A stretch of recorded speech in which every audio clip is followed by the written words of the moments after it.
Hello children, எப்படி இருக்கீங்க எல்லாரும்? சரி, போன கிளாஸ்ல நம்ம என்ன பார்த்தோம்? மேட்டர் அண்ட் மெட்டீரியல்ஸ் பார்த்தோம் இல்லையா?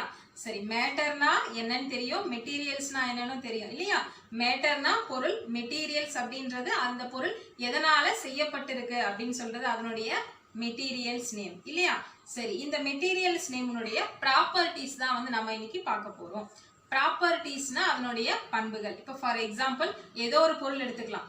இது எப்படி இருக்கு? இது ரொம்ப சொரசொரப்பா இருக்கு நம்ம சொல்றோமா? அடுத்தது இது வந்து ரொம்ப ஸ்மூத்தா இருக்கு அப்படின்னு சொல்றோமா? இது வந்து ரொம்ப ரஃப்பா இருக்கு அப்படின்னு சொல்றோமா? சோ இத மாதிரியான ப்ராப்பர்ட்டிஸ் தான் இப்போ நம்ம பார்க்க போறோம். சோ இதுல நம்ம என்னென்ன ப்ராப்பர்ட்டிஸ் வந்து பார்க்க போறோம் அப்படின்னா, ஃபர்ஸ்ட் வந்து ஹார்ட் அண்ட் சாஃப்ட் மெட்டீரியல்ஸ்னா என்னன்னு பார்க்க போறோம். ஷைனி அண்ட் டல் மெட்டீரியல்ஸ் பார்க்க போறோம். ஸ்மூத் அண்ட் ரஃப் மெட்டீரியல்ஸ் பார்க்க போறோம். ஃப்ளெக்சிபிள் அண்ட் ரிஜிட் மெட்டீரியல்ஸ் வந்து நம்ம இப்போ பார்க்க போறோம். இப்போ நம்ம first one hard and soft materials அப்படின்னா என்னன்னு பார்க்க போறோம். சரி, இப்போ இங்க வந்து இதெல்லாம் காட்டன் இருக்கு இல்லையா? இந்த பில்லோல நம்ம இது என்ன பண்ண முடியுது? கட் பண்ண முடியுது, பெண்ட் பண்ண முடியுது இல்லையா? இதை வந்து கம்ப்ரெஸ் பண்ண முடியுது, அதாவது அழுந்த முடியுது இல்லையா? அழுந்தக்கூடிய தன்மை இருக்கு இல்லையா? ஸோ இந்த மாதிரி மெட்டீரியல்ஸ் நம்ம சாஃப்ட் மெட்டீரியல்ஸ்னு சொல்ல போறோம். புரியுதா? So hard and soft materials. So soft மெட்டீரியல்ஸ்னா என்ன? நம்ம மெட்டீரியல்ஸை வந்து அதை கட் பண்ணலாம், பெண்ட் பண்ணலாம், கம்ப்ரெஸ் பண்ணலாம். ஸோ இந்த மாதிரி மெட்டீரியல் சாஃப்ட் மெட்டீரியல்ஸ். அப்போ ஹார்டுனா என்ன? நம்ம எதுவுமே பண்ண முடியாது, கட் பண்ண முடியாது, பெண்ட் பண்ண முடியாது. இதை கம்ப்ரெஸ் பண்ணணும்னு நினைக்கிறேன், நான் இதை வந்து அழுத்தணும் அப்படின்னு நினைக்கிறேன், என்னால் முடியுதா? இல்லை. ஸோ இது வந்து ஹார்ட் மெட்டீரியல்ஸ். ஓகேவா? ஸோ ஹார்ட் அண்ட் சாஃப்ட் மெட்டீரியல்ஸ்னா என்ன? மெட்டீரியல்ஸ் வந்து நம்ம கட் பண்ண முடியாது, பெண்ட் பண்ண முடியாது, கம்ப்ரெஸ் பண்ண முடியாதுன்னா அது வந்து ஹார்ட் மெட்டீரியல்ஸ். புரியுதா? நம்ம கட் பண்ண முடியும், பெண்ட் பண்ண முடியும், கம்ப்ரெஸ் பண்ண முடியும் அப்படின்னா அது வந்து சாஃப்ட் மெட்டீரியல்ஸ். ஓகேவா? அடுத்தது வந்து செகண்ட் ஒன் வந்து ஷைனி அண்ட் டல் மெட்டீரியல்ஸ். கொஞ்சம் மெட்டீரியல்ஸ் வந்து லைட்ல ரெஃப்ளெக்ட் ஆகும், அதெல்லாம் வந்து நம்ம என்ன சொல்ல போறோம்னா shiny materials. Okay, for example so இதை வந்து பார்த்தீங்கன்னா லைட் வந்து ரெஃப்ளெக்ட் ஆகும், நம்ம முகம் கூட நமக்கு வந்து தெரியும். ஸோ இதை மாதிரியான ஸ்டெயின்லெஸ் ஸ்டீல் மெட்டீரியல்ஸ் வந்து நம்ம என்ன சொல்ல போறோம்னா ஷைனி மெட்டீரியல்ஸ் அப்படின்னு சொல்ல போறோம். புரியுதா? Materials have reflect the light, that materials is called shiny materials. சரி, ஒரு சில மெட்டீரியல்ஸ் வந்து லைட்டை வந்து ரெஃப்ளெக்ட் பண்ணாது இல்லையா?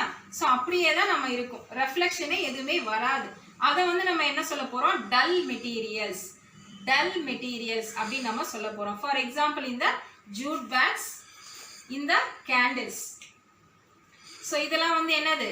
டல் மெட்டீரியல்ஸ் அப்படின்னு நம்ம சொல்ல போறோம். ஸோ புரியுதா? ஷைனி அண்ட் டல் மெட்டீரியல்ஸ்னா என்ன?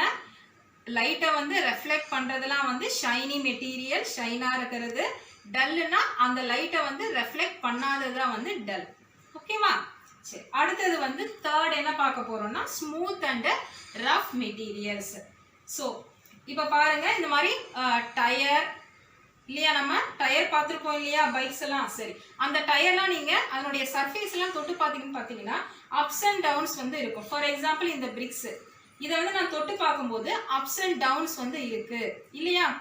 ஸோ இதுதான் நான் என்ன சொல்ல போனா ரஃப்பா இருக்கு அப்படின்னு நான் சொல்ல போறேன். ஸோ அந்த மெட்டீரியல்ஸ்ல நம்ம ups and downs on the surface, அந்த சர்ஃபேஸ்ல நம்ம தொட்டு பார்க்கும்போது அப்ஸ் அண்ட் டவுன்ஸ் இருந்ததுன்னா அதெல்லாம் வந்து ரஃப் மெட்டீரியல்ஸ். அடுத்தது அப்போ ஸ்மூத் மெட்டீரியல்ஸ்னா என்ன? அப்ஸ் அண்ட் டவுன்ஸ் எல்லாம் இல்லாம இருக்கிறது அந்த சர்ஃபேஸ். ஃபார் எக்ஸாம்பிள் இந்த பிளாஸ்டிக் ஸ்பூன், இதை நான் தொட்டு பார்க்குறேன், இதுல அப்ஸ் அண்ட் டவுன்ஸ் ஏதாவது இருக்கா? அதனுடைய சர்ஃபேஸ்ல இல்லை. ஸோ இதெல்லாம் வந்து ஸ்மூத் மெட்டீரியல்ஸ். ஓகே, அதே மாதிரி இந்த கிளாத், இதை நான் தொட்டு பார்க்குறேன், இதில் ஏதாவது அப்ஸ் அண்ட் டவுன்ஸ் ஏதாவது இருக்கா அப்படின்னு பார்த்தீங்கன்னா இல்லை, அதனுடைய சர்ஃபேஸ் வந்து ஸ்மூத்தாக இருக்குன்னு சொல்கிறோம் இல்லையா? That is smooth materials. So smooth and rough மெட்டீரியல்ஸ்னா என்ன? Materials have ups and downs on the surface, அது வந்து ரஃப் மெட்டீரியல்ஸ்னு சொல்கிறோம். Materials which do not have ups and downs on the surface is called smooth materials. Okay children, புரிஞ்சுதா? சரி, அடுத்தது fourth one நம்ம என்ன பார்க்க போறோம்? flexible and rigid materials. ஃப்ளெக்சிபிள்னா உங்களுக்கு தெரியும், ஃப்ளெக்ஸ் ஆகுறது அந்த வேர்ட்லயே உங்களுக்கு வந்து தெரியும் இல்லையா? சரி, இப்போ நான் இந்த ஹேர் பேண்ட்ஸ்லாம் எடுத்துக்கிறேன். ஸோ இதெல்லாம் என்ன ஆகும்? ஸ்ட்ரெச் ஆகுது இல்லையா? பெண்ட் ஆகுது. நம்ம எதை வேணாலும் நம்ம பண்ண முடியுது இல்லை, ஸ்ட்ரெச் பண்ண முடியுது, பெண்ட் பண்ண முடியுது. So that materials is called flexible materials. Flexible ஆகக்கூடிய மெட்டீரியல்ஸ் வந்து ஃப்ளெக்சிபிள் மெட்டீரியல்ஸ் அப்படின்னு நம்ம சொல்றோம். ரப்பர், ஸோ இதெல்லாம் வந்து ஃப்ளெக்சிபிள் ஆகுது. அதே மாதிரி எலக்ட்ரிக் ஒயர்லாம் வந்து நம்ம பெண்ட் பண்ண முடியும், ஃப்ளெக்சிபிள் நம்ம பண்ண முடியும். சரியா? அடுத்தது ரெஜிட் மெட்டீரியல்ஸ்னா அப்போ என்ன? நம்ம பெண்ட் பண்ண முடியாது, ஸ்ட்ரெச் பண்ண முடியாது இல்லையா? அதுதான் வந்து ரெஜிட் மெட்டீரியல்ஸ். இப்போ இந்த வுட் நம்ம ஏதாவது பண்ண முடியுதா? பெண்ட் பண்ண முடியுதா? இல்லை ஸ்ட்ரெச் பண்ண முடியுதா? ஏதாவது இழுத்து பார்க்க முடியுதான்னா எதுவுமே பண்ண முடியல. So that is rigid materials. அதே மாதிரி பென்சிலும் வந்து rigid materials. So flexible and rigid மெட்டீரியல்ஸ்னா என்ன? So materials have a bend or stretched easily. Okay, that material is called flexible materials.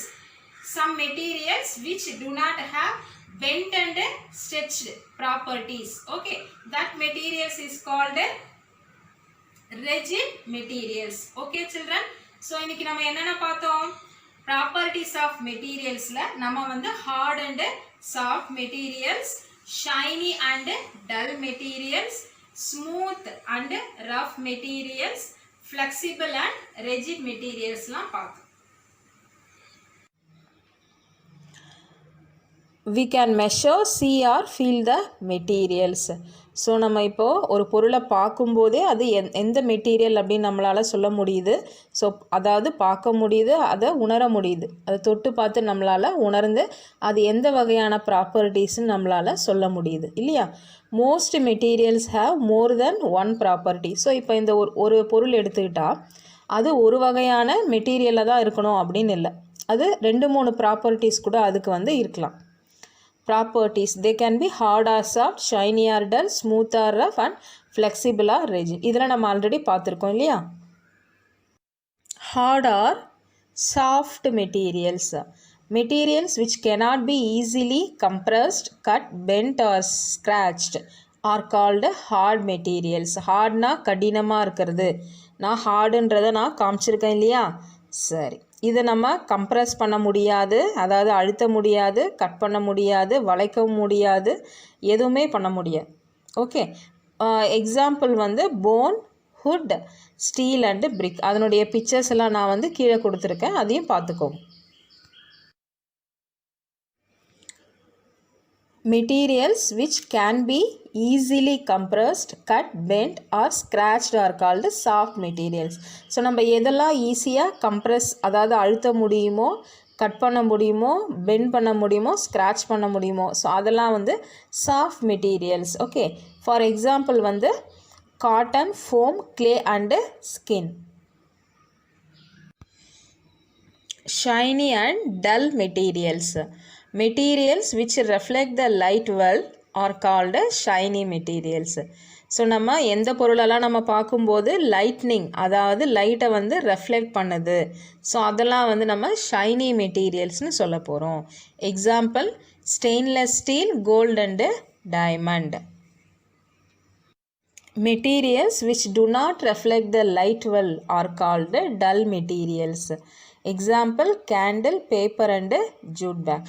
So இதெல்லாம் வந்து லைட்டை வந்து ரெஃப்ளெக்ட் பண்ணலையோ, ஸோ அதெல்லாம் வந்து டல் மெட்டீரியல்ஸ் அப்படின்னு நம்ம சொல்கிறோம். Third one, rough and smooth materials. Materials which do not have ups and downs on the surface are called smooth materials. So நம்ம தொட்டு பார்க்கும்போது மேடு பள்ளமாக இருக்கக்கூடாது, அதாவது ஒரே மாதிரியாக வரும். ஓகே, ஸோ அந்த மாதிரியான மெட்டீரியல்ஸ் வந்து ஸ்மூத் மெட்டீரியல்ஸ் அப்படின்னு நம்ம சொல்கிறோம். For example mirror, silk cloth, tiles, feather and plastic spoon. இந்த பிக்சர்லாம் பார்க்கும்போது உங்களுக்கு தெரியும். ஸோ அதை நம்ம தொட்டு பார்க்கும்போது எப்படி இருக்கும்? ரொம்ப ஸ்மூத், ஒரே மாதிரி இருக்கும் இல்லையா?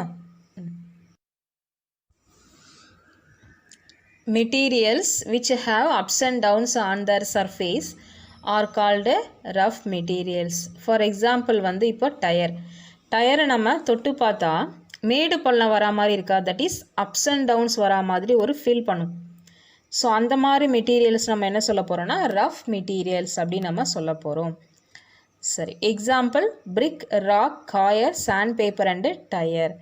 ஸோ இதில் காயர் அப்படின்றது தேங்காவை நம்ம உரிச்சா அது மேலே இருக்கிற நார். ஓகே, அடுத்து சாண்ட் பேப்பர் அப்படின்றது இந்த படத்தில் பார்க்கும்போது தெரியும். ஸோ நம்ம சுவரில் வந்து ஏதாவது மேடு பள்ளம் இருந்ததோ, ஸோ எங்கெல்லாம் வந்து ரஃப்பாக நம்ம வந்து ஃபீல் பண்ணுறோமோ அந்த இடத்துல இதை வச்சு என்ன பண்ணுவாங்க, நல்லா தேய்ப்பாங்க இல்லையா, அது வந்து நல்லா ஸ்மூத் ஆகணும் அப்படின்னு சொல்லிட்டு தேய்ப்பாங்க. ஸோ இதை ஒரு சிலர் வந்து சால்ட் பேப்பர் அப்படின்னு கூட சொல்கிறாங்க. ஆனால் அப்படி சொல்லக்கூடாது, இதனுடைய பேர் என்ன, sand paper. Okay, flexible and rigid materials.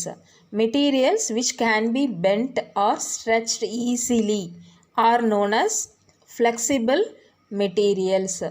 So நம்ம எந்த பொருளெல்லாம் ஈஸியாக வளைக்க முடியுதோ இழுக்க முடியுதோ, ஓகே, ஸோ அந்த மாதிரி மெட்டீரியல்ஸ் வந்து flexible materials. Example rubber band, electric wire, cycle tube and plastic scale. Materials which cannot be bent or stretched easily are known as rigid materials. Example a stick, wooden scale and stone. wooden scale நம்ம ஏதாவது வளைக்க முடியுதா இல்லை இழுக்க முடியுதா, இல்லை இல்லையா. So அதெல்லாம் என்ன சொல்ல போகிறோம், rigid materials. ஹலோ சில்ட்ரன், நம்ம இன்னைக்கு இன்னொரு மெட்டீரியல்ஸ் நேம் வந்து பார்க்க போகிறோம். அது என்னன்னு பார்த்தீங்கன்னா வாட்டர் ப்ரூஃப் மெட்டீரியல்ஸ். ஸோ இப்போ இந்த டேப்லெட் ஸ்ட்ரிப் இல்லையா, நம்ம எல்லாருமே யூஸ் பண்ணியிருப்போம். சரி, இப்போ இந்த டேப்லெட் ஸ்ட்ரிப்க்கு இங்கே இதில் என்ன இருக்குன்னு பார்த்தீங்கன்னா அலுமினியம் ஃபாயில். ஸோ இது எதுக்காக இது மாதிரி பண்ணியிருக்காங்கன்னா இதுக்குள்ள தண்ணியோ இல்லை வேற எந்த பொருளோ வந்து உள்ளே போகக்கூடாது அப்படின்றதுக்காக தான் இது பண்ணியிருக்காங்க. ஸோ இது வந்து இந்த அலுமினியம் ஃபாயில் அப்படின்றது வந்து ஒரு water proof materials. Okay, so aluminium foil for tablet strip இது வந்து ஒரு வாட்டர் ப்ரூஃப் மெட்டீரியல்ஸ். அதே மாதிரி நம்ம தினம் யூஸ் பண்ணுற அம்ப்ரெல்லா இல்லையா, இந்த மெட்டீரியல்ஸ் கூட என்னது வாட்டர் ப்ரூஃப் மெட்டீரியல்ஸ். அதே மாதிரி இந்த கவர்ஸ், இது மாதிரி கவர்ஸில் வந்து நம்ம ரெயின் கோட்டு இல்லை பைக் கவர் இதுக்கெல்லாம் யூஸ் பண்ணுவோம் இல்லையா. ஸோ இதெல்லாம் பார்த்தீங்கன்னா water proof materials. So water proof மெட்டீரியல்ஸ்னா என்ன, that materials do not allow the water to pass through them. தண்ணியை வந்து உள்ள வர முடியாத அளவுக்கு இருக்கிற மெட்டீரியல்ஸ் நேம் வந்து வாட்டர் ப்ரூஃப் மெட்டீரியல்ஸ். சரி, இதுக்கு என்னென்ன எக்ஸாம்பிள்ஸ், ரெயின் கோட்டு, இந்த aluminium foil for tablet strips. Materials that do not allow water to pass through them are called waterproof materials. Example raincoat and aluminum foil of tablet strip. So இப்போ நம்ம rain coat போட்டால் என்ன ஆக போகுது, rain வந்து உள்ளே வராமல் இருக்கும் இல்லையா. ஸோ இந்த மெட்டீரியல்ஸ்லாம் தண்ணியை வந்து உள்ளே அலோவ் பண்ணாது. ஸோ அந்த மெட்டீரியல்ஸ் என்ன சொல்ல போகிறோம், வாட்டர் ப்ரூஃப் மெட்டீரியல்ஸ்.